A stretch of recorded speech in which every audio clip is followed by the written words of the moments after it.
Tonight, we turn the pages back, not just to history, but to the soft, creaking age of wood, and iron, and paper soaked with ink that never dried. The year is 1835, and America is not the superpower you know it to be, but a patchwork quilt of muddy roads, broken fences, and voices lost in the wind.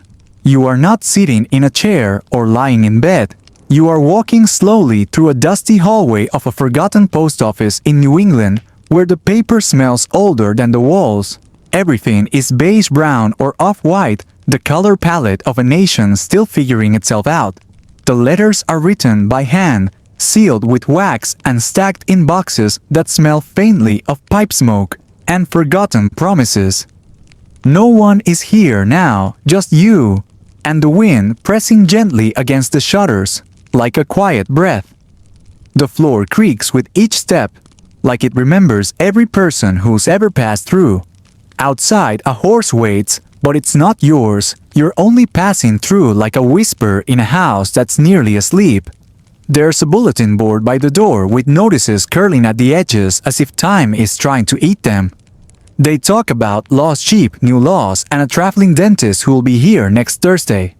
The walls are covered in maps, but none of them are accurate, and the lines shift each time you glance away. There's a clock ticking slowly overhead, but it doesn't measure time. It simply reminds you that it's still passing. You sit down on a wooden bench older than your grandparents and listen to the quiet. In the far back, a cat is sleeping beside a pile of unsent letters as if guarding their secrets. And for a moment, you feel like history isn't something you read, but something you can breathe. Now, let us leave the post office behind and walk out into the cold gray morning of a town that barely has a name. The streets are lined with crooked signs and doors that lead to nowhere in particular. Each house leans a little to the left, like it's tired of pretending to be proud. There is no rush here, only the slow grinding of wagon wheels over gravel and mud. A man sweeps his porch with more dust than broom, and watches you without watching. Children play with sticks and chase invisible ghosts that only they can see. A woman hangs laundry on a line that stretches across two leaning trees, like a smile held too long. The wind smells of chimney smoke and boiled potatoes, and the faint sourness of a cellar. You pass a schoolhouse with no bell, just a boy standing outside reciting something only he believes.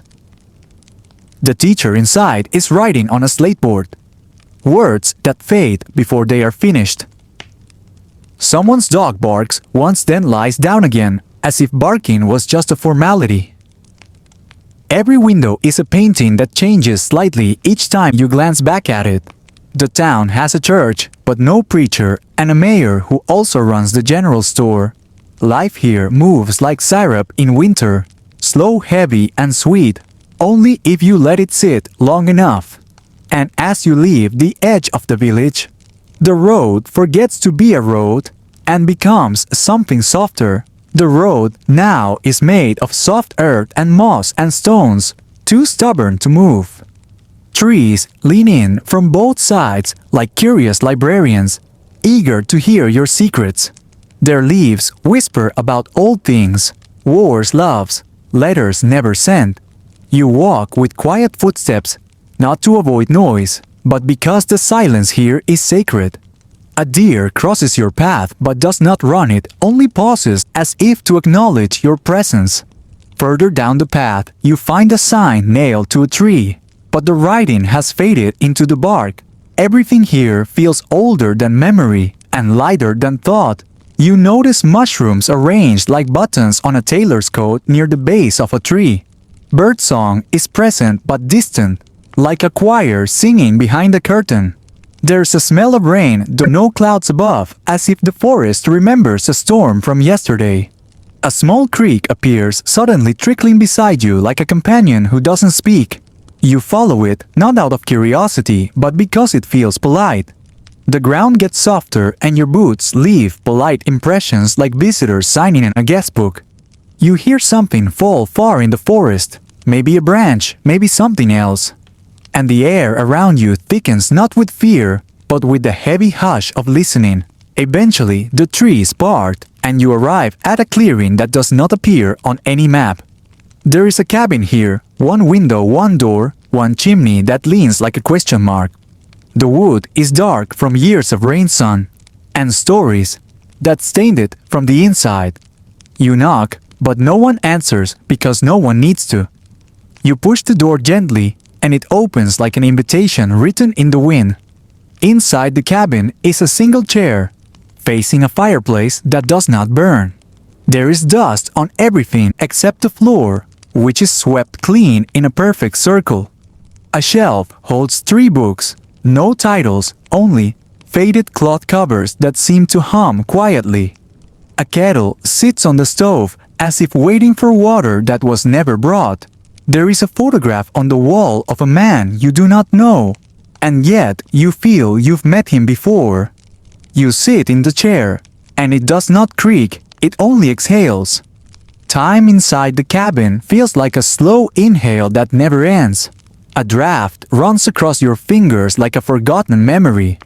The window shows only trees, but you hear waves as if the ocean is just beyond them.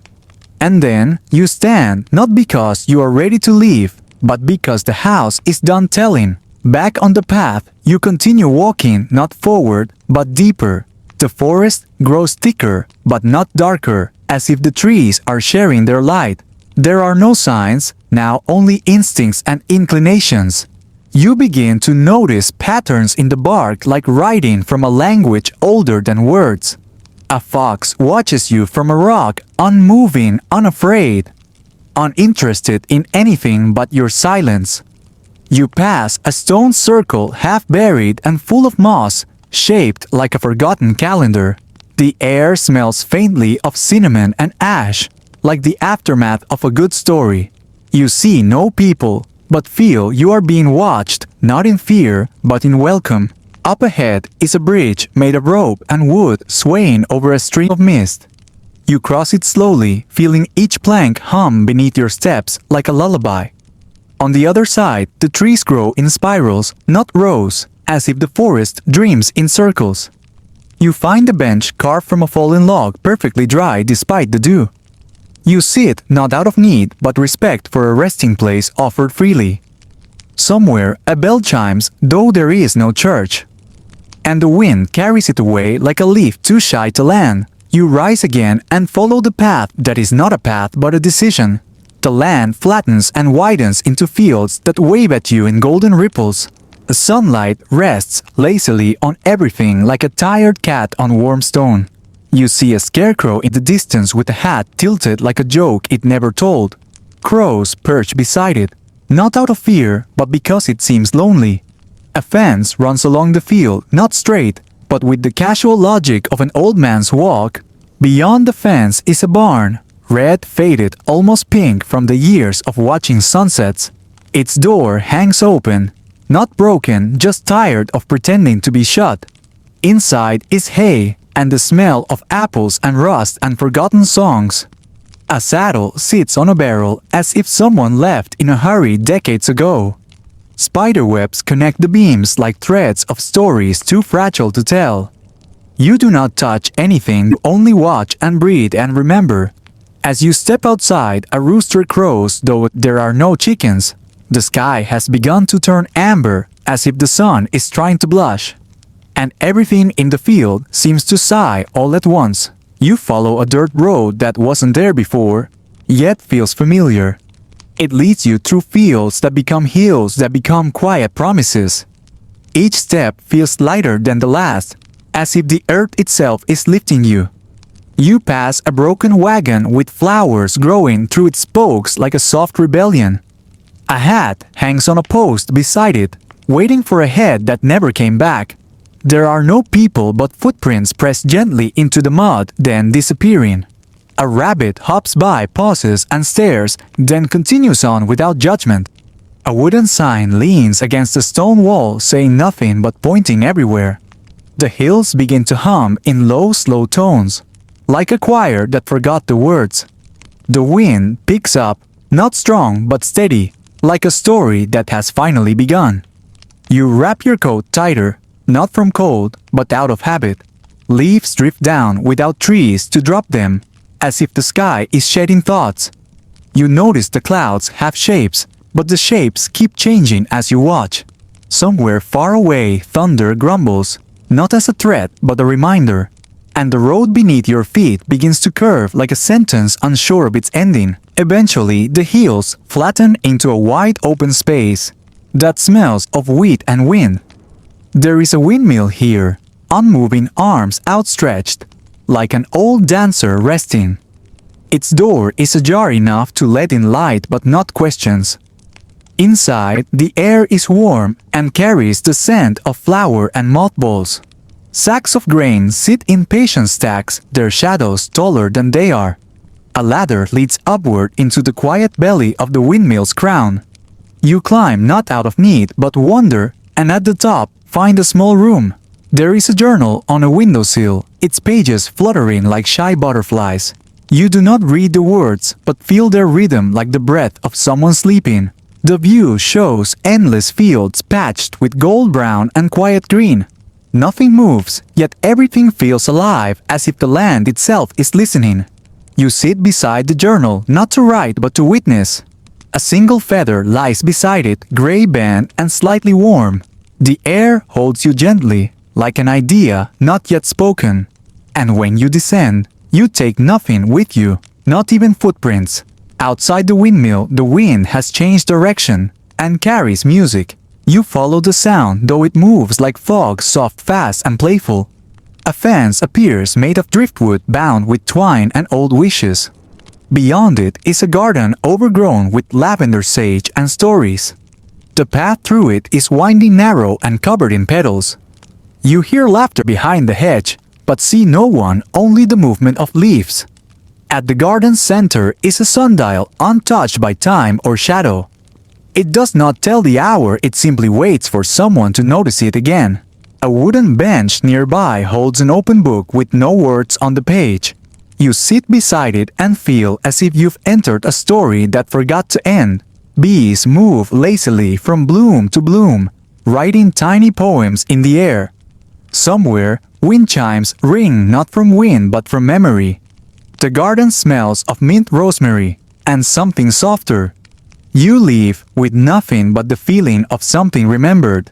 And the music continues without needing an audience. You exit the garden and find yourself on a cobbled street with no name. The stones are uneven and polished by centuries of footsteps and quiet decisions. Gas lamps flicker, though there is no night. Just an amber twilight that refuses to end. Shutters on the windows hang like half-closed eyelids, drowsy and unconcerned. Each house is a different shape, but all share the same sigh in their bones. A cat watches you from a doorstep and then disappears into the door without opening it. You pass a bakery with no sign but a faint smell of cinnamon and patience. The street bends without warning, like a question you haven't asked. Someone hums from behind the curtain, but the tune is older than your memory. A man tips his hat in a window, though he never moves. You see your reflection in the glass, but it blinks when you do not. Further down the road, you find a clock with no hands ticking anyway. You pause, not to check the time, but to feel the ticking in your feet. And when the road ends, it does not stop, it simply becomes quieter. Like the space between two thoughts that are still deciding what to mean. You step off the cobbled street and onto a grassy path that feels like walking across a memory. The grass bends politely under your weight and rises again once you pass.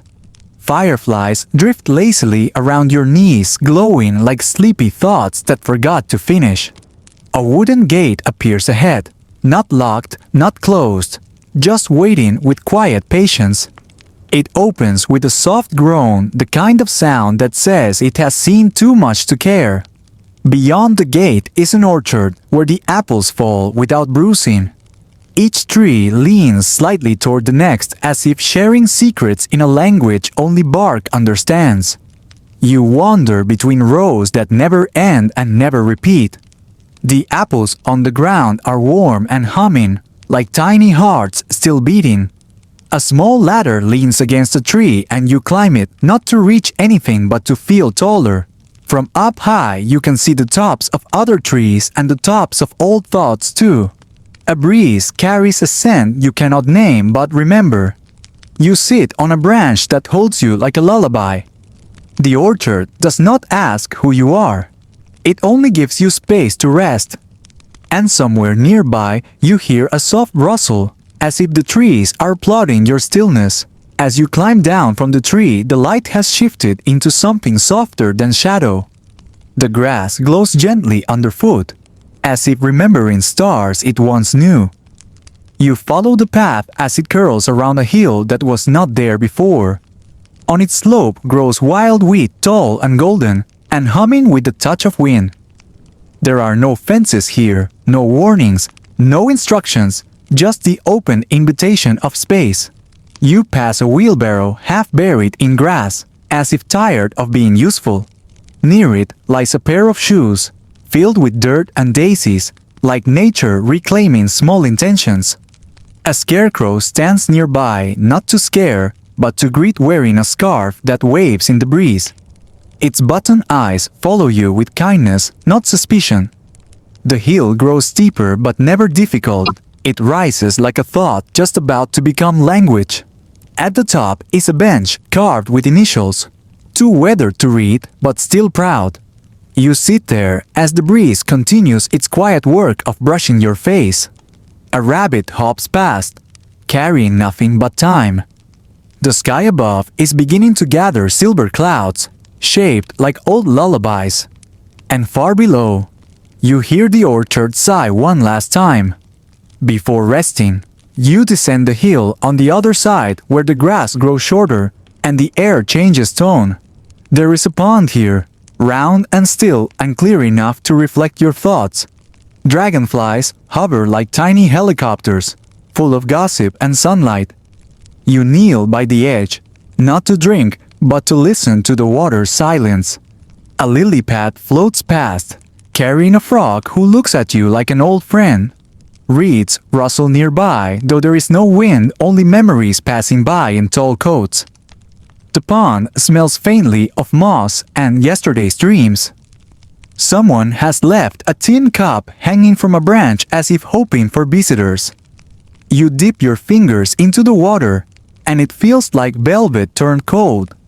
Beneath the surface, you see fish, drifting like commas between sentences. Across the pond, a willow tree droops, like a sleepy thought unspoken. You lie back on the grass, letting the sky fill your vision until it feels like home. Above you, clouds gather like soft opinions not ready to be shared. A single bird flies across the sky, not fast, not far, just enough to notice. And the pond holds your gaze until you forget what you were looking for. Beyond the pond, the path becomes sand and pebbles, clicking softly beneath your steps. You follow it as it narrows between tall hedges, grown wild and full of whispers. Each leaf seems to hold a secret from another season. At the end of the path is a greenhouse made of crooked glass and sleepy ivy. Its door is open wide enough for one traveler, and just enough sunlight. Inside, the air is thick with warmth and green thoughts. Plants spill from every corner. Vines drape like curtain tassels without discipline. The floor is made of broken tiles arranged by accident and patience. A watering can sits beside an empty chair, as if waiting for conversation. You brush against a rosemary bush, and the scent wraps around your wrist like a bracelet.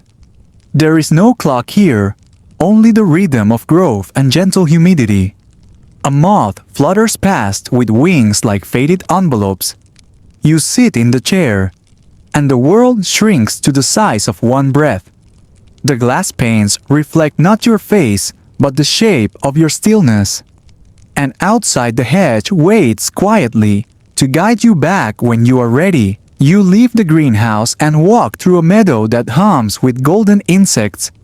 Each step crushes grass and stirs sand like opening an old drawer. The sun is low now, casting long sleepy shadows behind every flower. You pass a picnic blanket abandoned long ago but still warm from memory. Plates sit there, with crumbs and stories only the ants remember. Nearby, a lantern sways gently from a shepherd's hook, though no one lit it. A dog's collar lies in the grass, with no name tag, just a small bell full of echoes. Butterflies weave past your ankles, tracing patterns too lovely to understand. A scarecrow's hat lies upside down, catching leaves, as if collecting autumn one flutter at a time. The sky turns from silver to lavender like a deep exhale. A windmill spins once even though the wind is gone. You lie in the meadow for a moment listening to the distant ticking of unseen clocks. Nothing moves quickly. Not even the clouds, not even your thoughts. The entire field feels like a breath held gently between dreams. And when you rise again, you are lighter than you remember being. The meadow opens into a grove, where trees stand like careful listeners. Each trunk is wide enough to hide behind if you needed to, but you do not. Their bark is rough and wise and filled with names carved by hands now gone. Above you, birds hop from branch to branch, making decisions in song.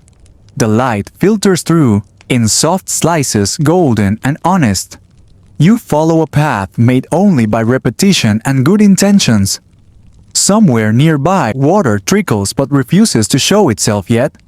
You pass a rope swing tied high in an oak tree, swaying without purpose. The air here smells of pine and something like freshly printed books.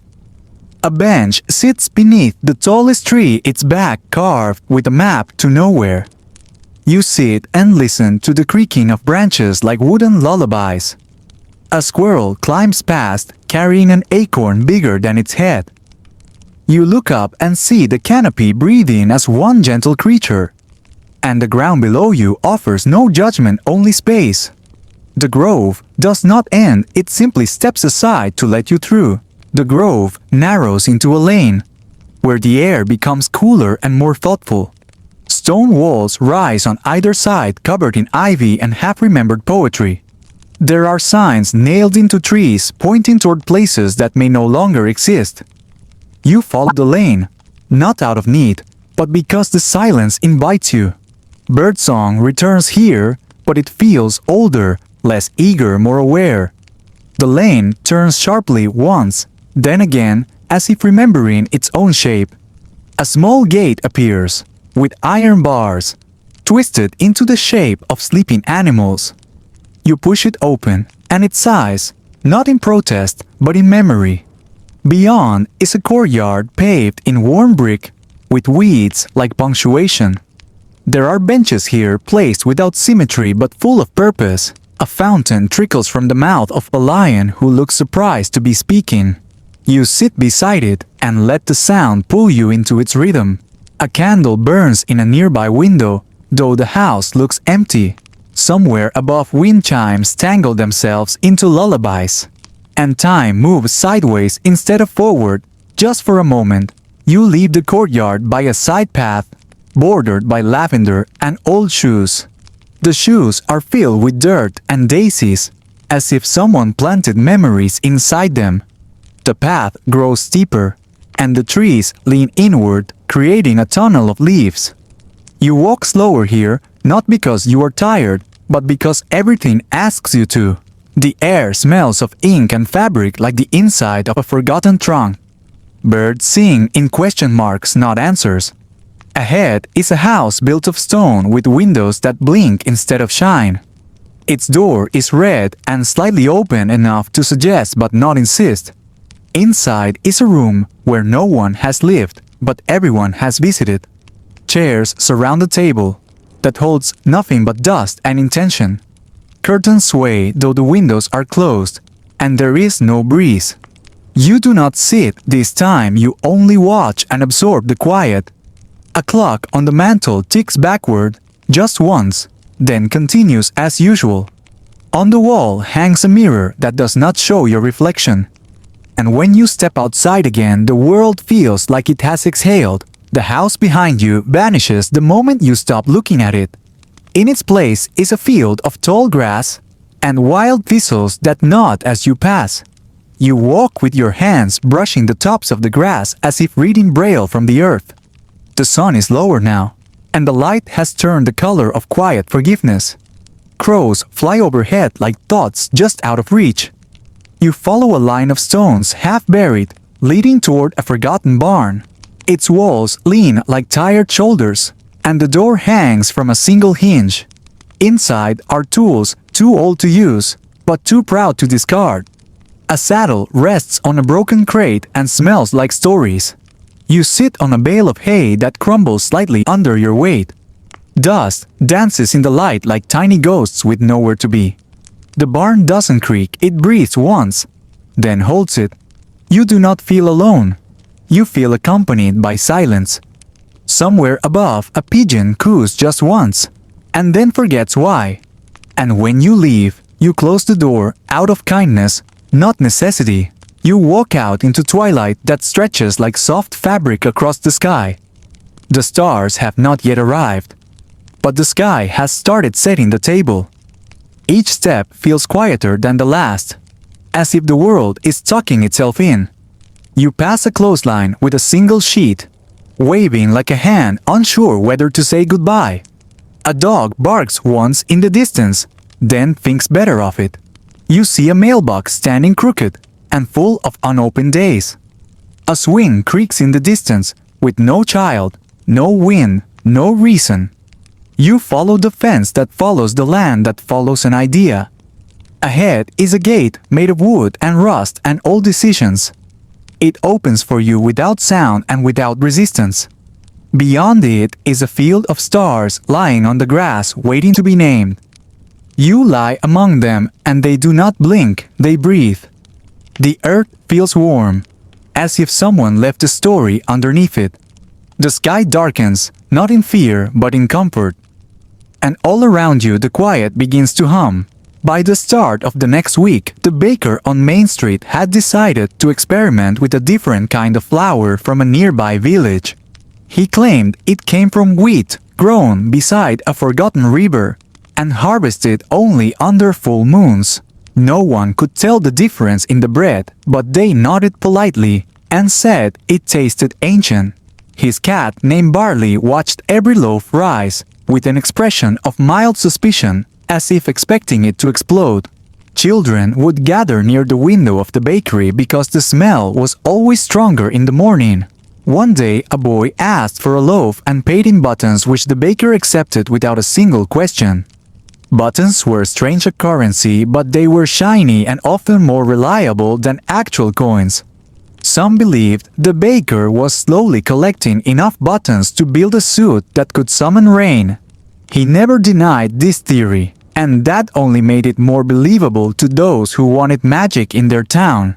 The loaves continued to rise, day after day, regardless of weather, wind, or whispers. Across the river stood an old weather vane that never pointed north, no matter how strong the wind blew. It had once belonged to a lighthouse that was now buried beneath ivy and old maps that nobody read.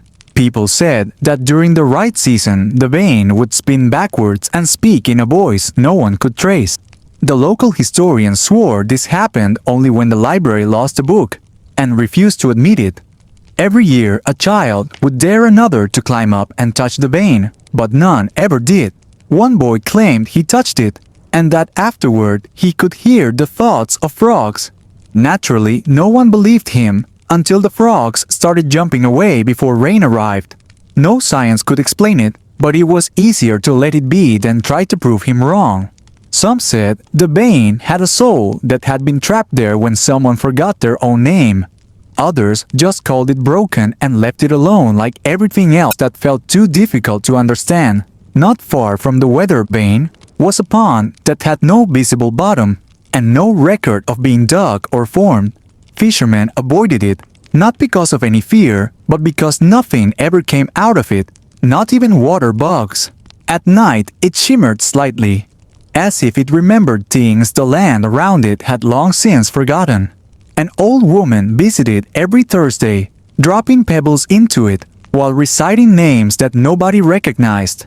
She once said those names belonged to birds that never existed, and then laughed without moving her lips. Scientists were invited once to take samples, but their tools broke and they left without speaking. Local poets wrote about the pond, claiming it dreamed while everyone else slept. When asked what that meant, they said it didn't matter because the pond knew the truth. A painter once tried to paint the pond, but all his paintings turned solid black no matter what he mixed. He eventually gave up and moved to a desert to forget water entirely. Beneath the town's oldest house was a staircase that went down farther than the house went up. It was blocked by a rusted gate, but the gate never had a lock, only a sign that said, "Not yet." No one remembered building it, and records of the basement stopped after the third step. A man once counted the steps and claimed there were 91, but the next week he said there were 87. He refused to count again after that and spent most of his days walking in straight lines across open fields. Some said there were voices under the staircase, but only if you listened while yawning. The family who lived above said they never heard a thing and slept soundly every single night. Cats, however, refused to go near the floor above the staircase and stared at it as if it blinked. Dust gathered on the handrail in patterns that looked like maps but led nowhere when followed. Still, it was there and always had been, and might be forever, unless someone reached the bottom. A windmill on the edge of town turned counterclockwise, even on still days when the air held its breath. It had no cloth sails, just wooden blades that creaked like they were saying no in a slow language. Farmers used it as a direction marker, though it never helped anyone actually find anything. Once, a crow nested inside, and every sunrise it dropped a pebble on the ground below without fail. Some believed it was counting the days, others said it was building a message in code. When the crow left, the windmill stopped for 6 days, and then resumed turning backward as before. No one cleaned it or touched it, or even stood too close for fear they might interrupt its rhythm. A boy with a notebook once sat by it for 12 hours and wrote only one word over and over. That word was remember, and he would not explain why he chose it. The notebook eventually vanished, but the windmill still turns as if unaware of time at all. On the far outskirts of the town was a road that was never on maps and only appeared after heavy rain. It glistened like glass and vanished again after 3 hours as if swallowed by the ground. People who walked it said it felt warm like skin and made their shoes echo too loudly. Once, a dog followed the road and returned with a small clock that ticked backward. Children whispered that the road led to where days were stored before being assigned to calendars. No one paved it or maintained it, and yet it always appeared smooth and unbroken. A cart once rolled down it by itself and was never found again, not even its wheels. An old priest said he saw the road in a dream before it ever appeared, and then he stopped dreaming. He warned people not to run on it, but wouldn't say why, only shook his head and looked east. When asked if it would return next season, he replied only if the ground remembers how to forget. Near the marketplace stood a statue that people forgot every time they turned around. It wasn't in any photograph, and artists couldn't draw it no matter how long they stared. Some thought it depicted a scholar, others swore it was a fisherman, but no one agreed. It always faced the sun even when clouds covered the sky and light bent strangely near it. A girl once kissed its hand and claimed she saw the color green in a way she never had before. After that, her paintings always included a tree that no one could identify. She said it grew somewhere behind the statue, but no one found any roots. At night, the statue hummed softly, but only if you were thinking of a name you forgot. Dogs barked at it, but only in winter and only during snow that didn't settle. It remains there now as if it had always been and maybe always would be. The town had a rule that no one could wear red on Thursdays, though no law enforced it. People just didn't do it as if the idea had been whispered into their bones generations ago. A traveler once wore a red scarf, and the wind blew stronger the moment he entered the main square. Old leaves swirled around his boots, and a bell rang in a tower that no longer had a bell. He stayed for 3 days and dreamed of wolves that spoke in questions with no answers. When he left, the scarf stayed behind, caught on a fence and never faded or tore. Children would point to it and ask who left it there, but parents just smile without reply. Once, someone tried to take it, but their hands stopped moving, as if time paused for their fingers. They backed away slowly, and the scarf settled back into place without help. Now, no one touches it, and Thursday remains the color of caution and memory. A narrow alley between two buildings shrinks by 1 inch every year, but no one measures it officially. It used to fit a horse and cart. Now it fits only shadows and forgotten footsteps. The walls have faint writing in a language no one speaks, and even fewer try to translate. At night, if you stand still, you can hear whispers that sound like instructions to a game no one remembers. A boy dropped a marble there, and it never hit the ground, just vanished silently. When he returned the next day, the alley had shifted slightly as if it had taken a breath.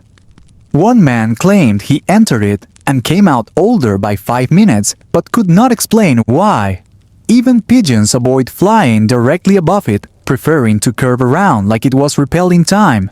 Sometimes there is music inside, but only if you are thinking about your own childhood. The alley waits and narrows and forgets and remembers all without ever moving too quickly. Every spring, the trees on the east side of town bloom 1 day early, and no one knows why. Their petals fall upward before floating gently down, as if rehearsing a dance with gravity. Bees visit them, but leave without making any honey from their nectar.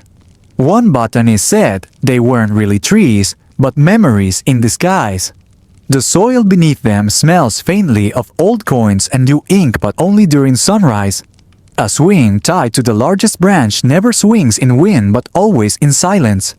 Children say if you sit on the swing long enough, you hear your name said in a voice not your own.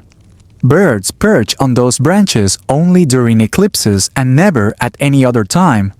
A woman once tried to cut one down, but her axe turned to chalk before she made contact. The trees remain and bloom and sleep and bloom again, always a little too early for comfort. By the time the sun reached the mid-sky on the following Thursday, the markets began to swell with idle chatter and mild confusion. Someone had brought a box of mirrors that showed reflections slightly delayed, and nobody could explain why. One man claimed it was sorcery, while another said it was just poor craftsmanship from a coastal town nobody remembered. Still, they sold quickly because people enjoyed looking at themselves even when it felt just a little bit off. A child dropped one, and it did not shatter. Instead, it bent slightly, like warm metal, then returned to its shape. An old woman claimed she saw someone else's face in hers, and that was the last time she bought anything from a vendor. Near the fountain, a traveling dentist offered inspections with a spoon and a candle, claiming modern tools weren't necessary. No one questioned him because he wore a white coat and spoke in a steady voice that felt too confident to interrupt. He told each patient their teeth were fine, regardless of what he saw, and they left feeling healthier and confused. By dusk, he disappeared along the west path, and not a single person could recall his name the next day. In the southern fields, a man named Elias quietly attempted to grow blue corn that only sprouted during foggy weather. His neighbors thought him strange, mostly because he spoke in rhymes, but also because his dog wore spectacles. He said the dog was once a scholar who offended the moon and was now serving his punishment as a loyal companion. Nobody argued since the dog did seem unusually interested in astronomy and barked only during eclipses. Elias watered his field with collected dew and played the flute to encourage germination. He said the corn could whisper dreams if harvested at the right time, though nobody had ever heard it themselves. A child once stole a single ear of corn, and reported feeling mildly inspired for a week, but nothing more. Elias continued his work undeterred by skepticism and greeted everyone with poems they didn't fully understand. One traveler said the field felt too silent even when the wind was strong and never returned through that road again. Still, the corn kept growing and Elias kept rhyming, and nobody was brave enough to ask what the harvest truly meant. In the library that stood 3 blocks from the clock tower, the dust grew thicker than the books themselves. A librarian named Melba walked with such silence that some thought she was a ghost, but she never corrected them. She wore gloves even in summer and spoke only in questions as if afraid of finishing a sentence. The books were not organized alphabetically or by topic, but by the number of vowels in the author's name.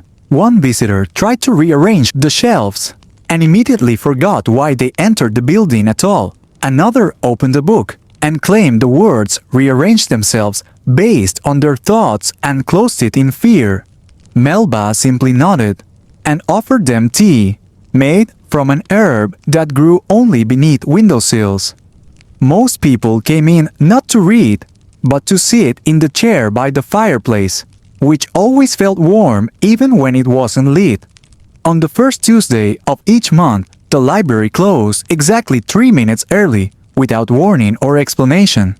Nobody ever complained because leaving slightly early somehow felt correct and deeply reassuring. Across the river stood a single windmill that had not turned in 40 years but made creaking noises on moonless nights. People claimed the windmill was haunted, or lonely, or perhaps both, and avoided it without needing a reason. One man painted a mural on the side of it, showing birds flying backward through an endless tunnel.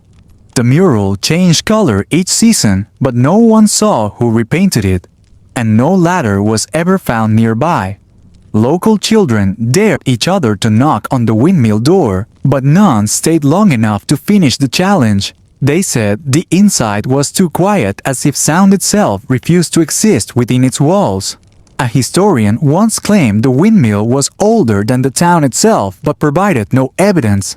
An artist from the city sketched it every morning for a month, then abruptly left saying the silence was too loud. The town council debated whether to renovate it or leave it alone, and ultimately did nothing for 20 years. Still, the windmill stood unmoved and strange, and nobody wanted to know what would happen if it ever turned again. In a distant part of town, known only by directions like 2 streets past the bakery, then right at the leaning fence, there existed a house that blinked slowly at night like a lighthouse with no sea to guard. Its windows would flicker gently without power, and the curtains moved as if someone breathed behind them. Residents never spoke of it directly but referred to it as the place that waits.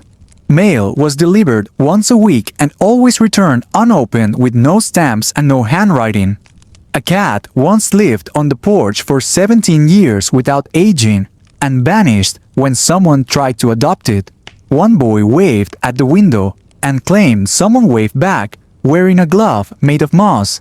Visitors left flowers at the gate for no clear reason and felt lighter after doing so. No one remembered who built the house or when, but it was always there and always blinking. And every night at exactly 3 minutes before midnight, the house made a sound like someone remembering something. By the mountain ridge near the edge of no maps lived a beekeeper who wore a crown of petals and feathers. She claimed her bees made honey that could erase memories if harvested on the first frost of spring. Pilgrims climbed the ridge every season, hoping to forget just one thing they could no longer bear. The beekeeper asked no questions and offered them a spoonful in silence, then watched as their eyes changed color briefly. Some laughed after tasting it, some cried, some simply walked away without speaking again. The bees glowed faintly in the dark but never stung and followed patterns no scientist could decode. Legends said one queen bee whispered names in dreams and guided lost hikers home through unfamiliar trails. The beekeeper slept outside even in winter, saying the stars hummed lullabies sweeter than fire. Nobody could explain why the ridge always bloomed with unfamiliar flowers even in the coldest months. And those who returned from the ridge always forgot something but never remembered what it was they had lost. Near the forgotten rail tracks where no trains ran, but whistles were still heard on foggy mornings. A vendor sold clocks that only ticked when held by someone who had never told a lie. Most people walked away in silence when the clocks remained still in their hands. One child laughed when her clock ticked twice, then stopped forever, and she kept it as a treasure. The vendor spoke very little and wore gloves with no fingers, claiming it helped him feel time better. Some said he was a timekeeper exiled from another world, where minutes were bartered like coins. He carried a notebook with names written backwards and erased one each sunset without looking. No birds flew above his booth, and no insects touched his table. Yet the air always smelled faintly of cinnamon. Travelers often took a wrong turn and found him by accident, only to forget the way back afterward. He was there only when needed and never on purpose, and that made people strangely grateful. Inside the forest that locals never mapped was a pond that never reflected the same thing twice. One day, it showed the sky. The next day, it showed a tower not found anywhere nearby. A man once leaned over it and saw himself older by 30 years with eyes like glass. Children threw stones and watched them hover instead of sinking, then vanish like smoke. A dog refused to drink from it and barked every time someone got too close. Some believed the pond was a memory of the earth or a mirror misplaced by the moon. Artists sketched it, but their drawings changed after being completed, showing new shapes not originally seen. On autumn nights, the pond whispered words that sounded like unfinished lullabies. A woman once camped beside it and awoke speaking a language that no one could identify. Still, the pond remained clear and still, and endlessly changing just beyond the path nobody marked. In the attic of the mayor's building sat a trunk sealed with 9 locks and covered in dust older than the bricks. Each mayor was told never to open it, and each one agreed without asking why. The keys were hidden throughout the town, but nobody remembered who hid them or when. One locksmith tried to craft replicas and dreamed of numbers for 9 nights, then abandoned the project entirely. The trunk hummed faintly every leap year as if counting or singing or sighing. A historian touched it once and forgot his own name for a week, then recovered without explanation. The cleaning staff refused to go near it and placed flowers by the attic door as an unspoken agreement. Once a storm hit and the roof above the trunk leaked, but no water touched the wood. Some said the trunk held the town's original name before it was changed by something forgotten. And so the trunk remained locked and watched and waiting while time moved around it without resistance. In a small field outside town, a sundial stood without a shadow and still told the time correctly. Nobody understood how it worked, but it was never wrong, not even once. On cloudy days, it glowed faintly and pointed toward the hour with quiet certainty. Crows gathered around it in perfect circles during winter and flew off as soon as someone approached. A girl claimed it whispered jokes if you stood near it at sunrise, and she laughed every morning. Scientists visited and left with conflicting theories, none of which made sense to anyone else. Poets wrote about it, but none captured the gentle hum it gave off in the silence. The grass around it never grew tall and never turned brown, as if time bent to its shape. Each spring someone placed a single coin at its base and walked away without turning back, and the sundial kept pointing steadily forward without casting anything but curiosity. The night sky above the valley was unusually calm, with clouds that seemed painted rather than real. An old schoolhouse sat abandoned near the edge of the woods, with desks still arranged in rows.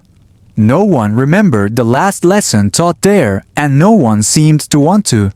Each window creaked when the wind passed, but no glass ever broke even in storms. A family once tried to restore it, but gave up after only 3 days without explaining why. Some say the chalkboard still has writing on it from decades ago, and it never fades. The bell above the door rings on its own during certain hours, mostly ignored by the townspeople. The floorboards remain warm even in winter, as if something below refuses to sleep. Birds never land on the roof, and squirrels avoid the area entirely without any visible reason. The local guidebook lists it as a structure of interest, but no one has written why. Just outside that valley lies a fence that stretches for miles and guards absolutely nothing. No buildings, no farms, no roads, just a long line of wooden posts and rusting wire. It casts long shadows in the morning and vanishes into mist every evening. The origin of the fence is not in any town records, and no one remembers who built it. It bends at strange angles as if shaped by a path that no longer exists or was never there. Travelers sometimes follow the fence hoping it leads somewhere, but it never does.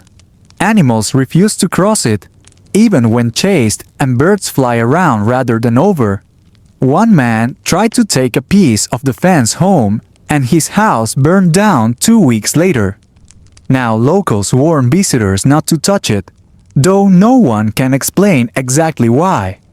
It is treated like a forgotten border, even though it divides nothing from nothing. A river flows near the southern border of the town, but no one drinks from it anymore. It is not polluted, it is not dangerous. It simply feels wrong in a way no one can describe. Fish swim in it, but they are never caught and no one remembers seeing one eaten. The water is cold even in summer, and fog clings to it even when skies are clear. Old stories mention voices heard from under the surface, speaking languages unknown. Bridges over it are safe to walk, but people always move quickly without knowing why. Children are told not to throw stones into it, though no one says what would happen. A single boat is tied to a tree on its bank, but no one recalls ever rowing it. Some travelers report dreams of the river before they arrive, even if they've never seen a map. It winds in ways that do not match any charts, and its current never seems to flow in the same direction twice. Behind the courthouse stands a statue with no name carved into its base. The figure is human in shape, but the face is smooth and featureless. Locals say it was placed there before the building existed, and no one dares move it. Each morning it faces a slightly different direction and no one knows how. Security cameras pointed at it always fail to record anything between midnight and 4. Children say it whispers when the moon is high, though adults pretend not to hear. No birds ever land on it, and even insects crawl around rather than across its feet. A maintenance worker once painted over it and quit his job the next day without explanation. Rain never seems to touch it, and snow melts as soon as it lands on its shoulders. Tourists take pictures of it, but the statue never appears in the photos later. At the edge of town, a garden blooms all year without anyone tending to it. There are no signs of soil work, no tools, no footprints, just flowers. Each flower is a species not native to the area, and some are unknown altogether. They grow in perfect circles and never wilt even in drought or frost.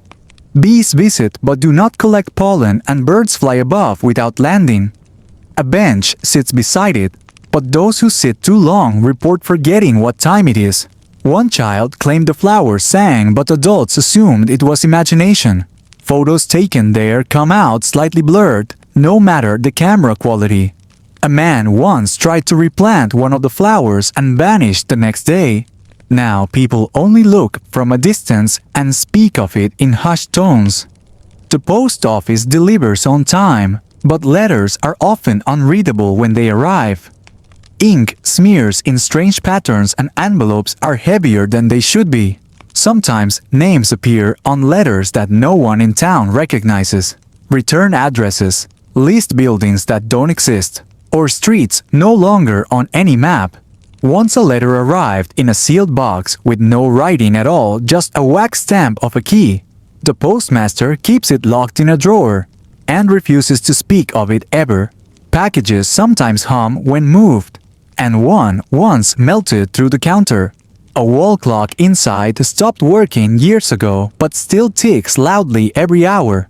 The smell inside changes daily from cinnamon to salt water to ashes. No one remembers applying for the job, but somehow the office is never understaffed. An apartment on Elm Street has been vacant for 16 years, but lights turn on at night. Landlords list it for rent, but no one finishes the paperwork before backing out. Windows are always clean, even though the door has not been opened in over a decade. Neighbors hear music from inside that doesn't match any known tune or genre. Once a man claimed to see someone watching him from the window, but there were no curtains. Police entered once and found nothing unusual, except clocks all set to different times. The air inside is cold even in summer and warm even in snow. Dust does not settle, and the floor never creaks even under heavy steps. A local artist painted it once and later said he dreamed of the hallway for weeks. Now people cross the street rather than walk past its door even during the day. The town's bakery is famous for bread that always sells out by noon, but no one sees it being made. The ovens are never hot and no staff are visible, yet trays appear filled each morning. People claim the bread tastes familiar, but they can never agree on what it reminds them of. Some say it tastes like childhood, others say it tastes like memories they never had. A recipe was once written down, but every copy mysteriously vanished before being read. Those who try to bake similar loaves say theirs turn to ash after 10 minutes. The bell above the door never rings, yet everyone swears they heard it when they entered. The walls inside seem older than the building itself, with paint that peels in perfect shapes. A mirror behind the counter reflects nothing but shelves, even when people stand before it. Still, customers line up each day without asking questions or making complaints. Near the train tracks lies a bench that has never been moved, despite many renovations. It faces away from the tracks toward a wooded hill, with no clear path or purpose. Old carvings mark the wood, but no one can translate the language or symbols. Each evening a breeze passes only that bench and nowhere else nearby. Once a violin was heard from the woods and the bench seemed to tremble slightly. Anyone who sits there alone hears footsteps behind them, but nothing is ever there. Leaves never gather beneath it, and the grass grows evenly no matter the season. An old man used to sit there daily until he vanished one autumn afternoon. His coat still hangs on the backrest untouched by time or weather. No plaque honors it, but everyone in town calls it the Remembering Bench. Just before the city limit stands a lamppost that never turns off even when broken. It glows a faint gold instead of the usual orange and casts no visible shadow. Moths swarm around it in silence, but never rest on the bulb or metal. At sunrise, it pulses once, then fades, but never stops shining fully. People walking near it report strange thoughts or forgotten dreams returning. It was never installed by the city and no one claims to maintain it. Blueprints of the area do not include the lamppost, and always come back smudged. Dogs bark near it but refuse to go closer, and cats stare without blinking. Once a child touched it and spoke in rhyme for 3 days straight. Now it simply stands without explanation, glowing for those who notice, and for those who do not. In a quiet alleyway, a single cat stretched near a wooden crate. The crate had no markings, and no one knew who placed it there. A boy once kicked it but nothing happened, so he walked away. Later, a merchant leaned on it and swore he heard breathing. No one opened the crate because mystery felt safer than truth. Each morning it moved slightly as if it had legs, but no one saw them. By nightfall, it always returned to its exact same spot. Some said it contained old tax records that refused to be burned. Others believed it held the forgotten laws of the town. The crate stayed, and people learned to ignore it completely. At the riverbank, the water moved in slow circles, like it was thinking. Old fishermen cast lines, not to catch fish, but to pass time. The fish no longer bit because they were too wise for bait. Some claimed the fish read minds and dodged hooks deliberately. One fisherman swore he saw a trout wink at him before diving. Children played nearby but never entered the water. Legend said the river was once cursed by a jealous inventor. He had tried to build a floating city and failed. To this day, bubbles would rise without reason in certain spots. Locals nodded at the bubbles and simply said, "Not today." Inside the bakery, the bread rose slower than usual that week. The baker blamed the humidity, but deep down he wasn't sure. Some loaves came out shaped like animals no one recognized. One resembled a creature from a child's drawing years ago. Another looked like a forgotten emblem from a lost kingdom. Customers whispered about the bread but still bought it anyway. The smell comforted them more than the shape confused them. Every morning the baker said the dough had its own plan. He never argued with it and let it decide what it wanted. People said that was why the bread never went stale. On the northern hill, a scarecrow stood, even though no farm remained. Its hat was crooked and its eyes were drawn with red chalk. No birds landed near it and no animals walked past it. Wind never touched it even during the war storms. People said the scarecrow chose to stand there and no one moved it. Someone once offered to replace it and fell ill the next day. Children dared each other to touch it, but none ever did. At sunset, the scarecrow's shadow reached farther than possible. It almost touched the town gate before pulling back at night. The mayor once saluted it during a parade without knowing why. In the attic of the schoolhouse, dust danced on its own. The floor creaked, even when no one was walking. A book sat open to a page, with no words, only symbols. Teachers never went up there, except once in the 1980s. That teacher left town the same week and sent no message. Some believed the attic was a storage for forgotten languages. Others thought it was just old insulation causing strange thoughts. Once a bird flew in but never flew back out. Its feathers were later found arranged in a circle. Now the attic stays locked with 3 separate keys. Near the edge of the forest, a bench stood without plaque or purpose. It was not near a path or a tree or even a good view. Still, people sat on it for reasons they could not explain. They claimed to remember things they never lived. Some said they saw colors that had no names. Others felt emotions not connected to their own lives. The bench creaked in a way that sounded like a sigh. Even when empty, the bench seemed to be waiting. One man sat for hours and left speaking an unknown tongue. The bench remained silent and unchanged as always. Beneath the library was a room no map ever showed. The door to it was made of a wood no one recognized. It was cold in summer and warm in winter. No lights worked inside except a single flickering candle.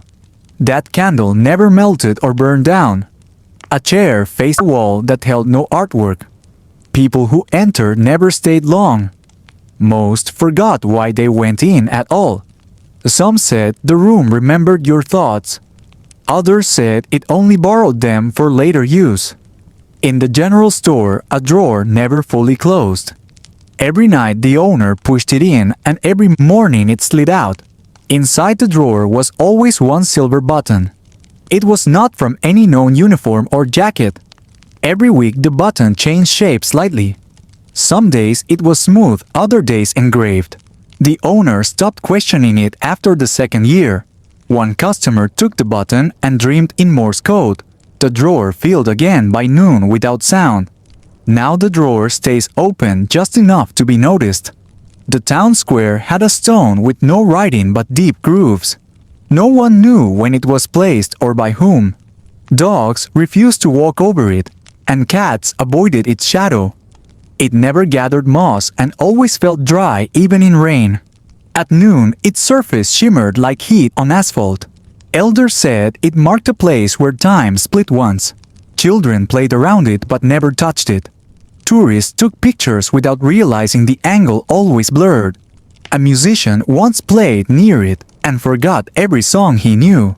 The stone remained unbothered by everyone's confusion. A lamppost near the West Road flickered only during new moons. It was not connected to power but glowed regardless. Every flicker matched the heartbeat of whoever stood closest. No insects flew near it, and no birds landed above. People avoided it without ever deciding to. A farmer tied his horse there once and never found it again. The base of the lamppost was warm even in the snow. Its shadow stretched in the wrong direction on certain nights. Children once drew chalk circles around it and vanished for hours. When they returned, they only spoke in whispers for days. Beneath a hill not far from the town, an old root cellar remained untouched for decades, quietly buried in moss. Locals once believed it held treasure. Others thought it was just potatoes, but nobody dared to open its heavy door. Some say on certain nights, a light flickers from within, like a lantern swaying though nobody lives nearby anymore. The wood of the door has swollen with time, its hinges fused by rust and silence. Children who stumble upon it during games quickly forget what they saw, as if guided away by something unseen. The grass around the cellar grows thicker and greener than the rest, almost unnaturally lush. Birds never land near it, and squirrels run past, without pausing to sniff or scratch. A single vine crawls up the door each year, never dying back no matter the frost or drought. When the wind hits a certain pitch, there is a low hum like distant humming or chanting beneath the soil. No records of the cellar exist in town archives, though it appears on maps drawn before the town even had a name. The people of the village often walk the same paths their ancestors did without even realizing it. Footprints have worn into stone in places, near the church steps, near the well, near the old post office. Horseshoes left permanent dents in the wooden planks of the bridge that leads to the old grain mill. Those planks creak in the same pattern they always have, like a familiar song to anyone who listens. A woman once counted the creaks and claimed the bridge whispered different names depending on the season. No one else could hear them, or perhaps they never truly listened. Fishermen leave offerings by the river, sometimes a coin, sometimes a crust of bread with no clear reason. They say the river remembers kindness and repays it with safe crossings and peaceful dreams. Old benches face the sunset because they always have, and nobody dares turn them. Even the cats of the village seem to know where not to walk, as if respecting invisible boundaries. Inside the oldest house in town, a grandfather clock ticks slower than all others. Its face is cracked and yellowed with age, yet the hands never stop moving. Some say the clock is older than the house built around it. At midnight, its chimes sound like a voice underwater, long and muffled and strangely calming. Guests often fall asleep in the chair beside it without meaning to. The air around the clock is always cooler, as if the past itself still lingers nearby. Paintings on the walls are faded, yet the eyes still follow movements with quiet interest. No one remembers who the subjects are, but they remain dusted and undisturbed. Once a child tried to draw mustaches on the portraits and fell ill for 3 days. Since then, the pictures have remained untouched, as if watched by something protective. At the edge of the forest, a crooked wooden sign hangs from one nail, swaying gently. It reads, "Welcome," in faded letters, though some say it once had more words now long worn away. Beneath the sign, wildflowers grow, no matter the season, even in frost, even in drought. A fox is often seen sitting nearby, never running, always watching with golden eyes. The path beyond the sign narrows into a trail few walk twice. Trees lean closer together here, their branches forming a kind of archway. Light filters through in long golden lines even on cloudy days. The air smells faintly of pine and something sweeter like distant memories. No birds sing here, Yet the forest is not silent, only expectant. Those who return from the trail rarely speak of what they saw, but they smile more and sleep better. In a box beneath the mayor's desk are letters never opened, never delivered, addressed to no one. Each envelope is sealed with red wax bearing a crest no one can identify. The ink is faded and the paper smells of lavender and rain. Once, a curious clerk read one aloud and the lights in the room flickered for hours afterward. Since then, the box has been left untouched, wrapped in twine and good intentions.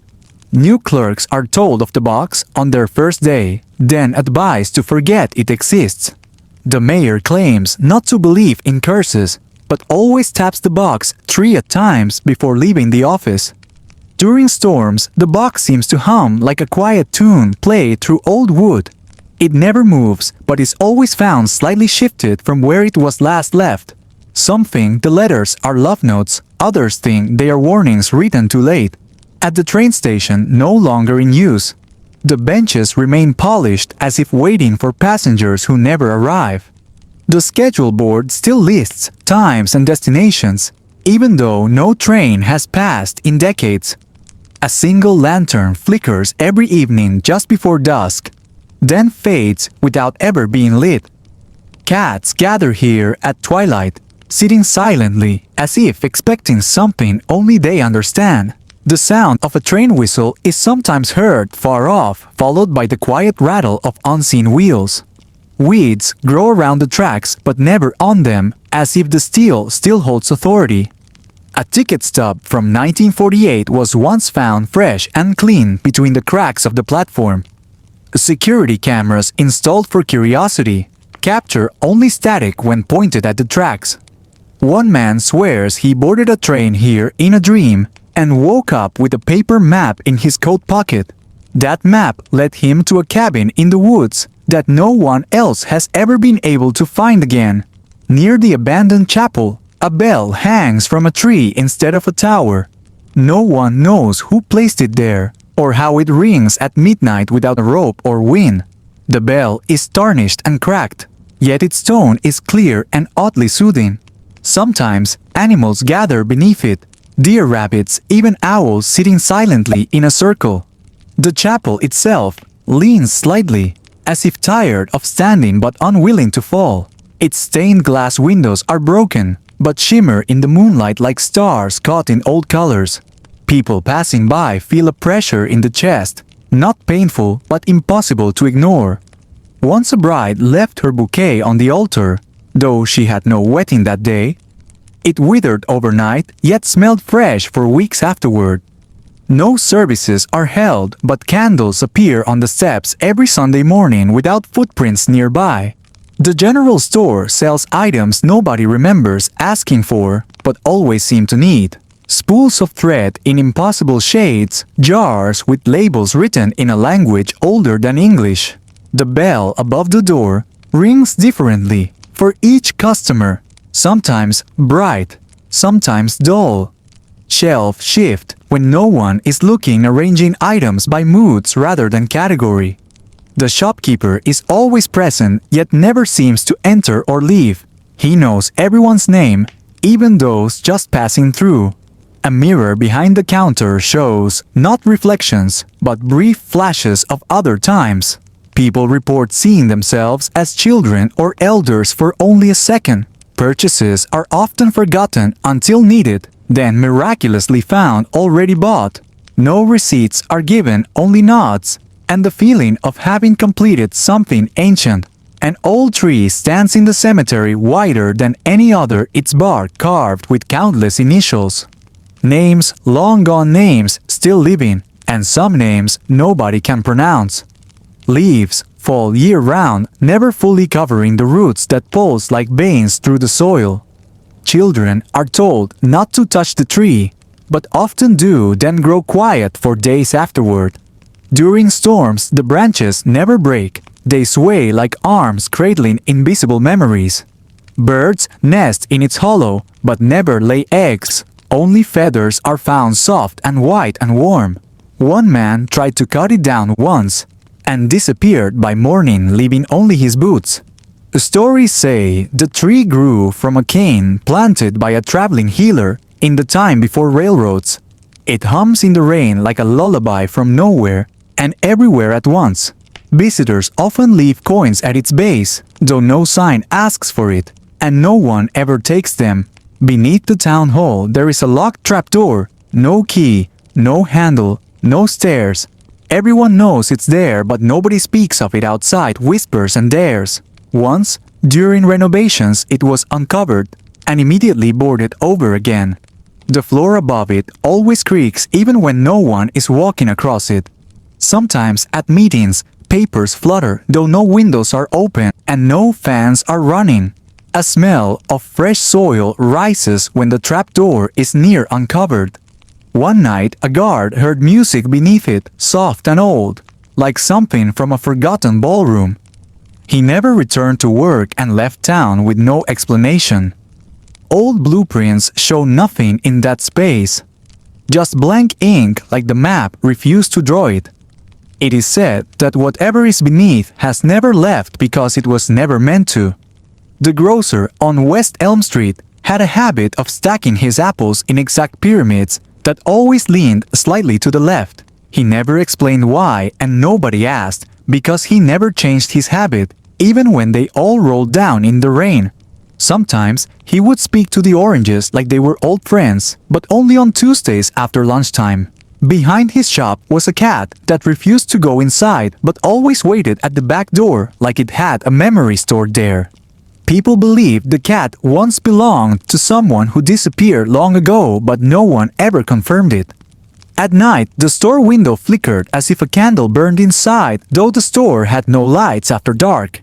It was said that if you stood outside long enough, you would hear quiet counting from inside the store. Nobody ever stayed long enough to reach the final number out of some unspoken sense of respect or fear.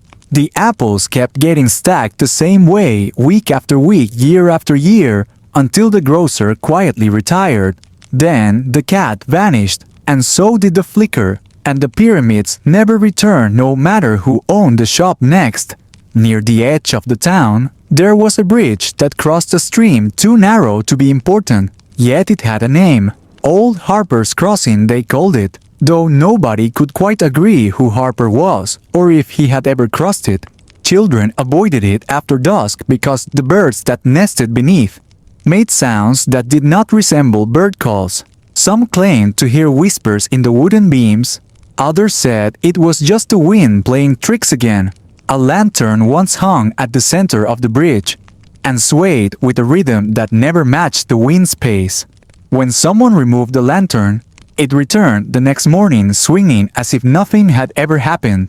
Teenagers would dare each other to knock on the railing 3 times, then wait, but most ran before the third knock. The local historian once spent a night on the bridge and afterward never spoke of it again, choosing silence over answers. Every year, a thin mist curled around the bridge for exactly 1 hour before sunrise, and then vanished like breath in winter. Still, the bridge remained solid as stone, though it creaked like it remembered things that no one should. Inside the city archive, there was a room, locked with no key, labeled simply as miscellaneous, in faded gold paint. No record existed of who built it or what was stored inside, and those who worked near it reported odd drafts of cold air. A janitor claimed he once heard soft music from behind the door, like an old music box winding down forever. He stopped cleaning that wing and retired early, citing health reasons, though he had never missed a day before. The current clerk stacked boxes near the door to avoid looking directly at it during his shift. Sometimes the lights in the hall blinked once, at exactly midnight, even though they were rewired last fall. It became routine to pass quickly by that door, with a silent nod as if acknowledging its quiet presence. They considered removing the door, but no one could find the hinges, and the wall behind it rang hollow. Tour groups were never taken past that hallway, and maps left the room off entirely, as if it were never built. Still, it stood there with its single word, and its heavy silence waiting for something or nothing or both. A cobbler on Willow Lane made shoes with leather no one could identify and thread too fine to see. He claimed he had only ever used materials given to him by customers, though no customer remembered giving any. His shoes never wore out and never squeaked, and those who wore them often walked farther than intended. He refused to take orders during thunderstorms and closed early on every equinox without fail. Strangers from other towns sometimes arrived, asking for his work though they never said who sent them. He spoke little while working and never allowed anyone behind his curtain where tools ticked softly like clocks. A small sign by his window read, "Walk light, for the earth remembers," and nobody knew what it meant. He vanished one spring morning, leaving behind one last pair of shoes outside the door tied neatly with a ribbon. No one dared take them, and the shop was left untouched, sealed by quiet agreement and locked by time. The shoes remained there, still gathering no dust and drawing no flies, as if waiting for the right feet to return. Behind the old town schoolhouse, a stone bench sat crooked, as if listening to the ground instead of the sky. It was carved with names no one remembered in a language that resembled none from any known book. Children avoided it during recess, claiming it felt colder than the air even on the hottest summer days. A teacher once tried to move it, but said it felt heavier than it looked and gave up without explanation. The grass around it never grew tall and stayed the same color year-round, like it had forgotten the seasons. A curious child once sat there for an hour and afterward wrote a long poem in cursive without ever learning cursive. The poem was quietly removed from school records, and the child transferred without notice to another district. No one sat on that bench again, though some say it shifts slightly when nobody's watching. It faces away from the building toward nothing in particular, just an empty patch of sky and distant hills. Still, it waits there, unmoved by time and unclaimed by memory, like a punctuation mark in the wrong sentence. In the museum's lower floor was a hallway lined with portraits of people who never lived in the town. The artist was unknown, and the frames had no names, though they seemed to watch every visitor with quiet attention. One portrait showed a woman holding a feather that changed color depending on the viewer's distance. Another depicted a child with one missing shoe, and eyes that seemed to blink if you stared too long. Museum staff avoided dusting that hallway, and visitors often skipped it without knowing why. A curator once locked the hallway, but the door was always open again by morning without damage. The paintings never aged, though the paint used should have cracked and peeled decades ago. A single chair sat in the center of the hallway, as if inviting someone to sit and observe the watchers. No one ever sat for long because the air grew thick, and the silence pressed too tightly against the ears. Still, the hallway remains open and lit, though no one can recall who paid for the electricity or why. A farm outside the city had a scarecrow that wore no hat and held no posture, just slumped like it was tired. Despite its shape, no bird ever landed near it, and the corn grew in strange spirals around its base. The farmer never replaced it, though storms tore at its fabric and sun bleached its stitched mouth to a grim line. Sometimes headlights passing on the road caught its eyes, which should not have reflected any light. Children dared each other to touch it, but those who tried always forgot what happened afterward. One claimed he saw it shift one arm slightly and smile, but later denied saying so. It never moved when watched, but its shadow often pointed a different way than its body. The farmer eventually sold the land, but warned the new owners to leave the scarecrow alone. They laughed until the fields grew quiet and the crows stopped flying over completely. Now the scarecrow still stands without purpose or welcome, yet untouched by wind and unchanged by time. A bakery in the east part of town opened only at night and only on Wednesdays, for reasons no one understood. The bread smelled faintly of lavender and something else no one could describe, yet everyone kept coming back. No signs marked the building, and no one remembered the baker's face, though all swore he wore white gloves. The door had no bell, but always opened just as someone arrived without any knock. Inside, the shelves were half full, and always exactly enough for whoever walked in and never more. Money was never exchanged, yet no one felt they stole, and no record showed transactions. Once a reporter tried to take a photo of the place, but every picture turned out blank or overexposed. The building looked abandoned during the day, and sometimes even at night when no one needed bread. Some believed it was a dream, others a tradition, and some avoided it entirely out of polite confusion. Still on Wednesdays, the scent returned, and those who followed it found themselves fed and oddly rested. The post office had a single locked drawer that none of the clerks remembered installing or using. It had no keyhole, no number, and no label, just a dull metal face that resisted every attempt to open. One night during inventory, a clerk saw it slightly ajar, but when he reached for it, his hand tingled and withdrew. The next morning it was closed again, and he had no memory of what he saw inside. Others tried but found their hands shaking before touching the handle and eventually gave up. The drawer never moved, yet everyone felt its presence like a low note in a silent song. Mail stacked strangely near it as if drawn or pushed and never quite aligned. The manager once suggested removing it, but quit 2 days later without giving a reason. Now everyone just works around it, stacking papers elsewhere and avoiding that part of the counter. It sits there still closed, untouched, unnamed, but always quietly notices. In the center of the city park, a fountain once flowed with water that smelled faintly of mint and metal. Birds drank from it daily, yet no algae ever grew, and no coins ever stayed more than one night.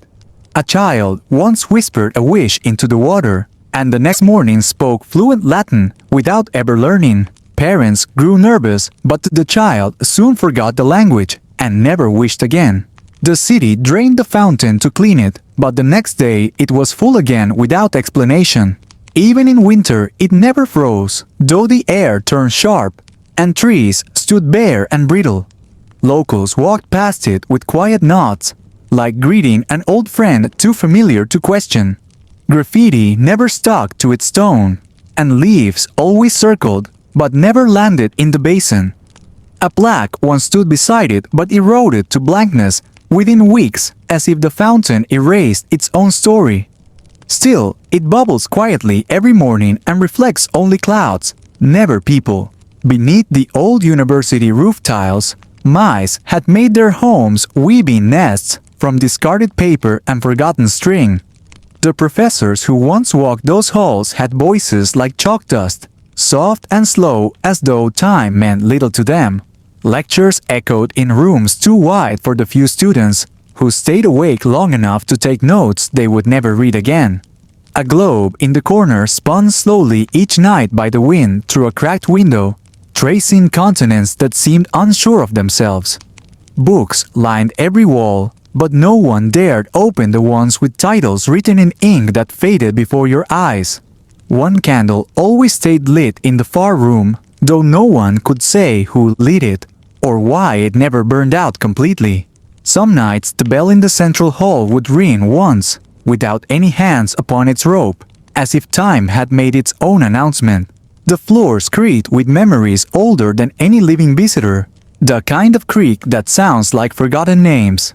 The ivy wrapped around the outer stones held secrets, deeper than the archives themselves, whispering in green silence. Every stair felt like it descended, even when you climbed up, as though the building preferred pulling people inward rather than upward. A painting of a ship hung in the library, though no one could recall the ship's name or why it was painted in a storm with no sea. Students believed it was cursed and would not sit near it on windy evenings when the frame seemed to tilt ever so slightly. One professor swore he saw the waves in the painting move once, but nobody believed him, and he never mentioned it again. At the base of the painting was a plaque with words too faded to read and too scratched to restore. People took pictures of it only to find the ship missing in every photograph, as though it refused to be remembered. The custodians avoided that section altogether, claiming the wall behind it was always colder than the rest of the building. Papers placed nearby tended to go missing, replaced with older parchment none could explain.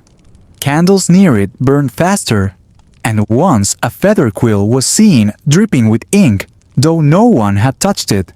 They talked about moving the painting, but each attempt ended with someone getting lost inside the building for hours.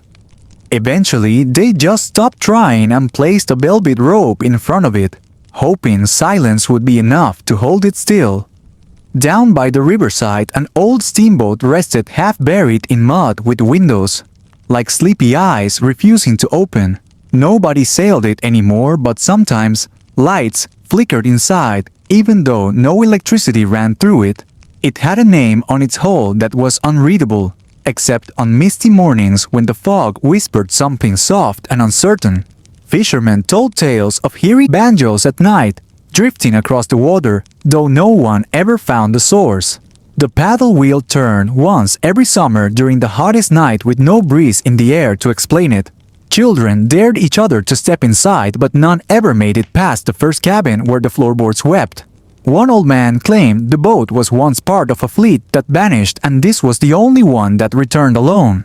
Inside the captain's cabin was a broken compass that still pointed in one direction, no matter how it was turned. Dust covered everything, but never stayed on the same surface for more than a day, as if it had its own path. Nobody cleaned it and nobody tried to understand it. They simply nodded and walked away slowly as if guided by instinct. In a nearby town was a clockmaker who never sold a single clock, and yet had more customers than he could count. People visited just to listen to the ticking sounds, which filled the air like a heartbeat louder than their thoughts. Every clock inside ticked at a different rhythm, creating a chorus of measured confusion that somehow soothed the soul. He never spoke more than 3 words at a time, always the same 3 words: time finds all. Each clock had a name carved into its back, but none of the names matched any local record or history. At night, the clocks glowed faintly with colors that didn't exist in daylight, colors that hummed instead of shining. Once a visitor stayed overnight and awoke exactly 13 hours later, despite only sleeping for 6. The clockmaker simply nodded when asked about it, as if that sort of thing happened often. One clock had no hands, yet customers said they felt it moved like breath on the back of their neck.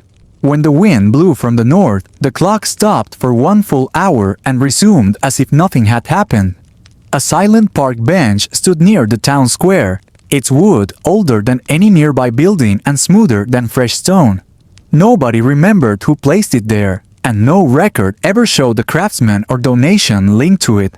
It always faced the sunrise. Even when the city redesigned the streets, somehow the bench was never in the way. Old folks claimed sitting on it brought back memories they never lived, while children saw dreams without sleeping. It never aged, though all other benches cracked and splintered, and were replaced every decade without fail. Birds never perched on it, and leaves never landed upon it, even in the thickest of autumn. One winter it was buried in snow, but melted a perfect circle around itself overnight without warmth. Once a mayor tried to move it and resigned the next morning with no explanation. Some call it the listener, though no one is sure what it listens for or why it remains so quiet. Each evening a stray cat curls beneath it and purrs until the last light disappears behind the hills. Along a winding path leading to nowhere, there stood a lantern that never went out, not even during storms.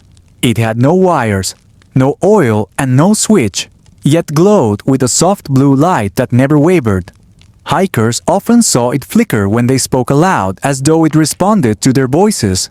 Animals avoided the area, yet plants grew around it in perfect symmetry, like a spiral drawn by invisible hands. Nobody claimed ownership, and no one knew who placed it there or when it first appeared. Some say if you follow the path beyond the lantern, It loops you back to where you began, but slightly older. Others say the light reveals things about yourself you forgot or chose to ignore. The air around it always felt still like a held breath, waiting for something to happen. One visitor left a note beneath the lantern that simply read, "Thank you," and was never seen again. Rain never touched the glass, and shadows always fell away from it, no matter the direction of the sun. Behind the town bakery, there was a wall with carvings that changed positions every time someone looked away. They resembled ancient symbols, but none matched any known language or civilization. The baker claimed they were just cracks from years of weather, but children noticed patterns that repeated. At dawn, the wall felt warm, and at dusk, it felt like ice, even when temperature stayed the same. On some mornings, the smell of cinnamon would drift from the wall, not the kitchen. People started whispering wishes to it, and some swore those whispers came true in strange roundabout ways. One night, someone painted over it, but the next day the paint peeled off in the exact shape of the carvings. A musician once played a flute near it, and the symbols glowed softly until the final note ended. Now and then, a dove lands on top and coos in rhythm with the wind. No one knows who built the wall or what stands behind it, and at this point no one tries to find out. In a corner of the old cemetery was a gravestone with no name, just the shape of a feather etched deeply. Grass around it stayed bright green no matter the season, and dew never settled upon it. Visitors who sat near it said they heard music faint and distant, but soothing like lullabies in another tongue. On rare nights, the moonlight made the feather shine as if it had been carved freshly.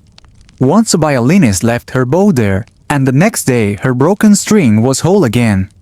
No records exist of who is buried beneath it, if anyone is buried there at all.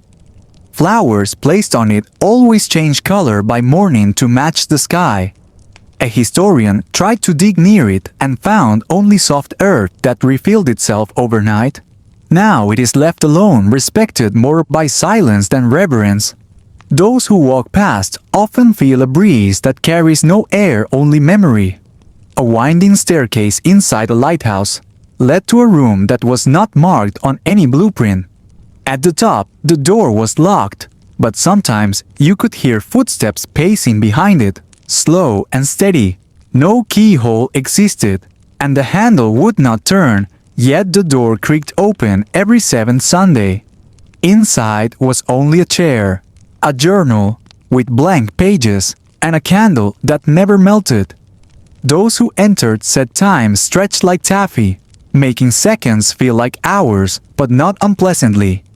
Some fell asleep and woke with memories that weren't theirs. Stories of sailors and storms and stars that moved. The journal would have one sentence written upon their departure, something they had never said aloud before. No one ever read what others wrote, because the page turned itself at midnight. One day, the lighthouse retired its function, but the door kept opening on schedule. Now it waits atop the hill, glowing not for ships, but perhaps for wanderers of thought. On the edge of town, where the fields met the woods, stood a scarecrow that no one admitted placing. It never leaned, never shifted, and never wore out, though its coat was made of threads finer than silk. Crows gathered near it, but never on it, circling the sky above it in quiet formation. Each season, someone left a different item at its base, without planning or conversation. One spring, it was a silver spoon. One summer, a feather. One autumn, a child's drawing. One winter, a clock. Nobody claimed these gifts, and nobody took them away. They simply remained until the next arrived. A photographer tried to document the scarecrow, but each image came out blank except for the horizon. Some believe it protects the town from something that once lived in the woods. Others think it is waiting for something to return, a visitor, or a promise, or a forgotten name. Whatever the truth may be, the scarecrow remains watching the wind with eyes that never blink. The ships reached the harbor as the first rays of sunlight touched the waves. Sailors moved slowly, their feet heavy after months at sea. their voices quiet.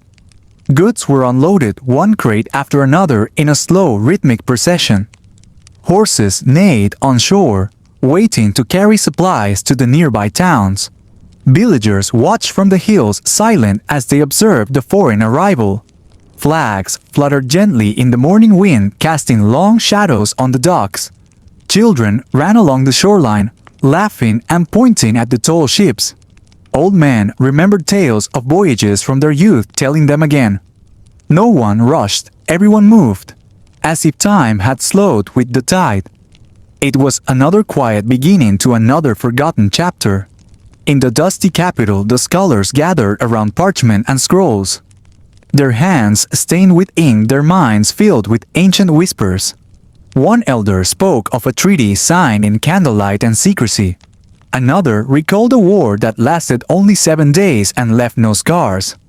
They debated softly, their voices never rising beyond the chamber walls. The wind outside rustled the ivy that had grown over the library windows. Pages turned slowly as sunlight moved across wooden floors. There were no arguments, only questions left hanging like smoke. A bell rang in the courtyard, signaling a quiet meal was ready. They stood in unison, robes trailing like waves in slow motion. In the farmlands, the wheat swayed in perfect unison like a sea of gold. A farmer leaned on his tool, watching the clouds drift lazily above. He remembered stories of kings and rebellions but preferred the silence. A bird landed on the fence, chirping once, then flying off without concern. His dog barked once, then lay back down, its ears twitching in sleep. Nothing seemed urgent, not the crops, not the sky, not even the day. A child came running carrying a stick, pretending it was a sword. The farmer smiled, not at the play, but at the rhythm of another day. The sun was warm but not hot, the wind cool but not cold. It was a perfect day to forget the weight of history. In a quiet tavern, a man played a tune that no one remembered learning. The strings of his instrument hummed gently in the low candlelight. A woman hummed along her voice, barely louder than the flame. They did not perform for applause, only for the comfort of melody. A cat sat on the windowsill, blinking slowly with every pluck of string. Outside, the horses shifted their hooves, clinking against cobblestone. Inside, mugs were lifted, not in celebration, but in silent appreciation. The bartender wiped the glass again, though it was already clean. Time was still in that place. It did not hurry, it did not demand. Only the music moved, reminding everyone that Pete could sing too. Up in the mountains, the wind carried stories from one peak to another. A shepherd listened as he leaned against a rock his flock scattered around. He wore a coat older than the youngest lambs, but it was warm and enough. The sky changed color slowly, like a watercolor running in slow motion. He spoke to the wind as if it could remember things better than he did. His staff rested against a tree, his boots dusted with ancient trails. A bird circled once, then vanished behind a crag without reason. Below, in the valley, smoke rose gently from chimneys like calm breath. The sun kissed the tallest peak before disappearing behind the world, and the shepherd sighed as if he had heard everything worth hearing. In the forgotten cellar of a church, old books lay covered in grey dust. A monk lit a candle that flickered even without wind inside. He sat cross-legged, opening a tome that had not been touched in years. The words were faded, but his eyes knew how to see meaning in silence. There were no prayers, only pages full of names, dates, and tiny sketches. Outside bells rang to mark an hour that no one tracked anymore. He wrote slowly, not to record, but to remember what others had let go. In that quiet room, stories were kept alive, not loudly, but gently. Each letter was a breath, each margin a place to rest, and nothing was lost as long as it was remembered once. At the edge of the river, where the reeds sang low in the evening, two friends sat with their feet in the water, watching fireflies rise. They had once marched in wars, now they spoke of fishing and sleep. One told of a dream, where the sky turned to glass and sang. The other only nodded, tossing stones that skipped without splashing. They laughed softly at nothing at all, their mouths half open. A fish jumped once and vanished, leaving only a ripple. Their hats rested behind them, forgotten in the tall grass. Night crept in with no warning, only with comfort. And they stayed until the stars blinked awake. Far away in a city that never mattered to empires or legends, a baker lit his oven before dawn and hummed a quiet tune. His loaves rose with the light and cooled with the breeze. Children waited outside, their hands held out in silent hope. Coins clinked and disappeared into an old tin on the counter. A woman bought 3 loaves and one story about the past. The baker told it without flair, only rhythm and warmth. By noon, the shop was empty, but his heart was full. He cleaned slowly, leaving flour like snow on the floor. And the bread was eaten by people who would never remember his name. In the middle of a field forgotten by maps and kings, a stone stood where no one placed it and no one moved it. Moss covered its face and roots held its base like fingers. Sometimes the wind circled it as if speaking in low tones. Birds rested on it, then left without looking back. A fox once curled beneath it, then disappeared for good.